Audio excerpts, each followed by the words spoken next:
अभी तक नहीं आए ये। कायरा, फिर से एक बार मनीष को फोन करना। हाँ। माँ जी, रूही और आरोही भी वेट कर करके चले गए। मम्मी जी, बड़े पापा बड़ी मम्मी आ गए। आ गए?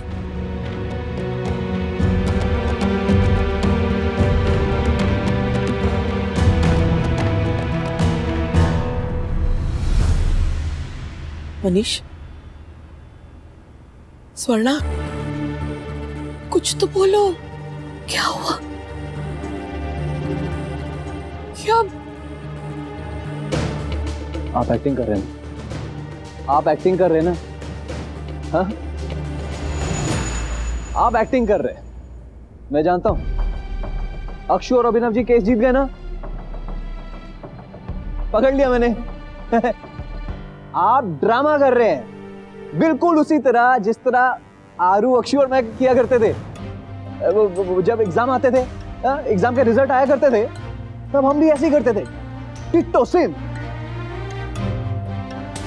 ऐसा ही उदास चेहरा लेके घर में आते थे हम, और जैसे ही सबके चेहरे उदास हो जाते थे, हम क्या बोलते थे? उल्लू बनाया, उल्लू बनाया, उल्लू बनाया, उल्लू।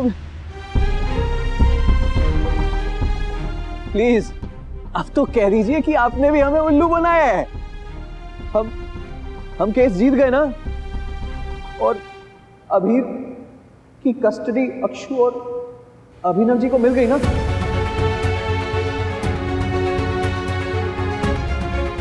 कायरा,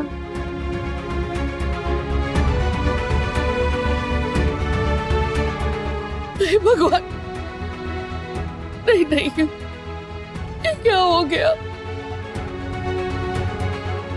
ऐसा नहीं हो सकता, प्लीज ऐसा मत बोलिए, ऐसा नहीं हो सकता। आप लोग, अरे पापा, ऐसा नहीं।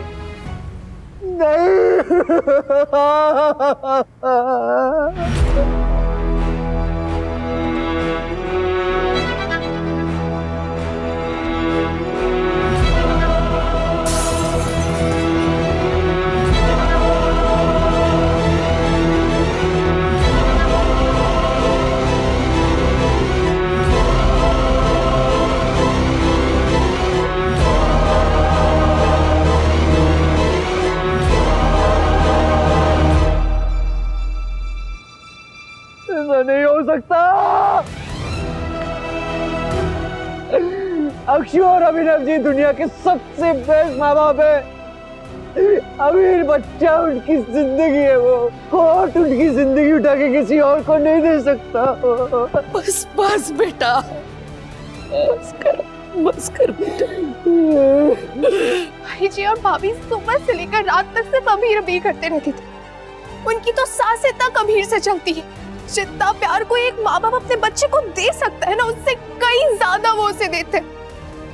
सुबह उठते तो कान्हा जी से पहले अबीर का नाम लेते, और आज अबीर उनसे छिन गया। पता नहीं वो दोनों अपने औलाद के बिना कैसे जिएगी। कैसे? ऐसा कैसे हो गया? ऐसा कैसे हो गया? आप लोग प्लीज मुझे बताइए, ऐसा कैसे हो गया? वो लॉयर ने कोर्ट में, मैंने देखा, उसने अपने सारे के सारे फैक्ट रखे ना कोर्ट में सबके सामने, तो फिर अभिमन्यु कैसे जीत गया? फैसला सुनाने के बाद जज ने कहा कि मिसेस शर्मा की फाइनेंशियल कंडीशन बहुत कमजोर है। घर में जैम बना के बेचने का एक छोटा सा बिजनेस और एक टैक्सी। तो उनके biological father mister Abhimanyu Birla एक नामी हार्ट सर्जन है। अबीर उनके साथ रहकर एक बेहतर स्कूल और एक बेहतर फ्यूचर पा सकता है। It's not possible. It's not possible. इस दुनिया में इतने सारे लोग फाइनेंशियली स्टेबल नहीं है, तो इसका मतलब यह है कि कोर्ट उनके बच्चे छीन के किसी और को दे देगा।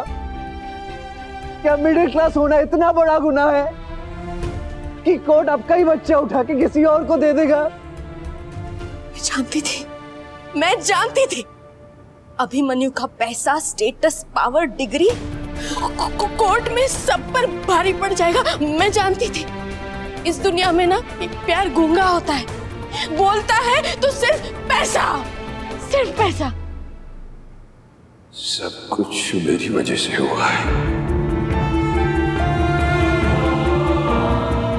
मैं जिम्मेदार हूँ। सब कुछ मेरी वजह से हुआ है। सब मैंने खराब किया। मनीष जी, कोई कोर्ट नहीं जाना चाहता था। मैंने कहा था कि कोर्ट जाएंगे और केस जीतेंगे। मंजरी जी को मैंने चैलेंज किया था कि कोर्ट में निपट लेंगे। अगर मैंने उन्हें नहीं उकसाया होता तो हम कभी कोर्ट ही नहीं जाते। काश मैंने अभिनव जी की बात मान ली होती। बड़े पापा जी माफ कीजिएगा, पर कस्टडी कोर्ट केस नहीं, ऐसा कुछ नहीं होगा। अगर मान ली होती तो आज हमारा अभिनव जी और अक्षु के साथ कसौली में होता। मैंने एक बच्चे को उसके माँ बाप से दूर कर दिया। ये मैंने क्या कर दिया? ये मुझसे क्या हो गया? अगर मुझे अक्षु और अभिनव जी माफ भी कर दे,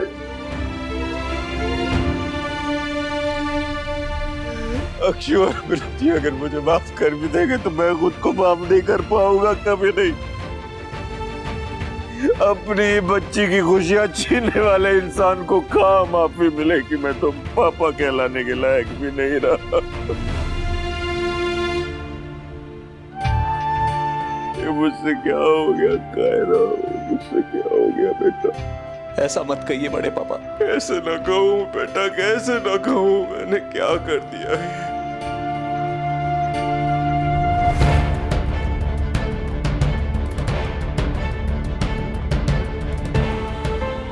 चाची, मंजरी, शेफाली, चाची, क्या हुआ चाची? ठीक है ना? चाची क्या हुआ? शेफाली, हमें हमारा अबीर मिल गया। कोर्ट ने हमारे हक में फैसला सुनाया था। अब अबीर हमारा।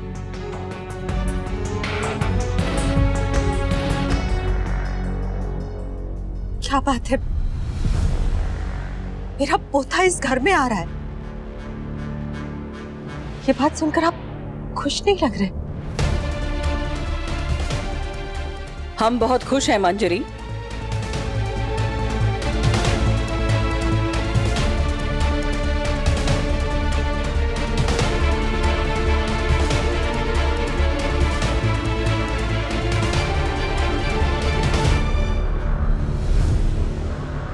बाकियों का पता नहीं मंजरी, लेकिन मैं और पार्थ बहुत खुश हैं।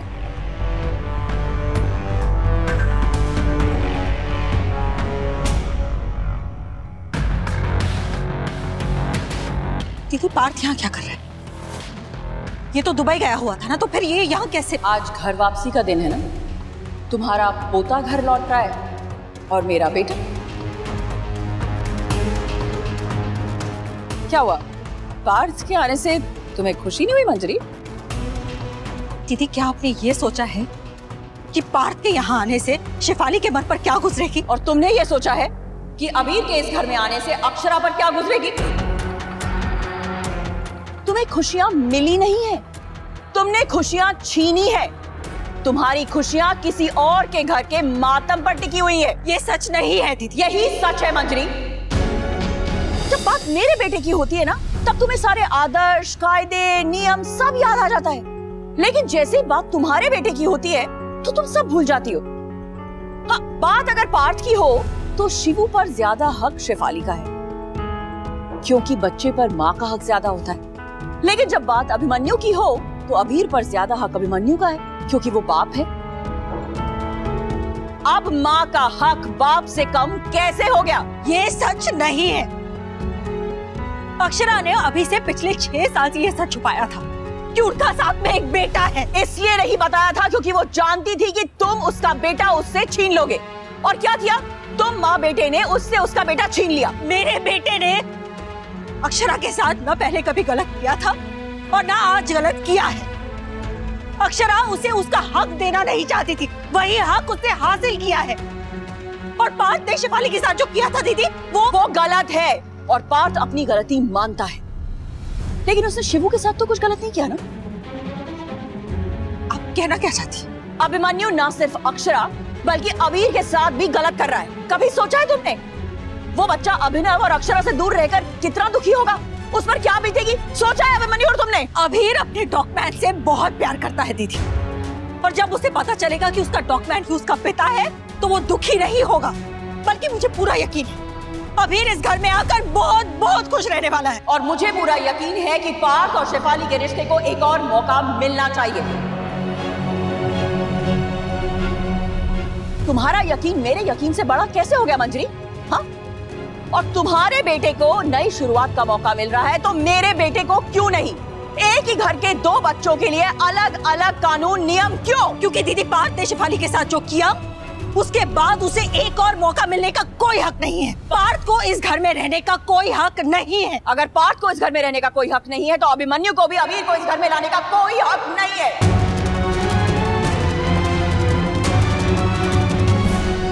ये रिश्ता क्या कहलाता है।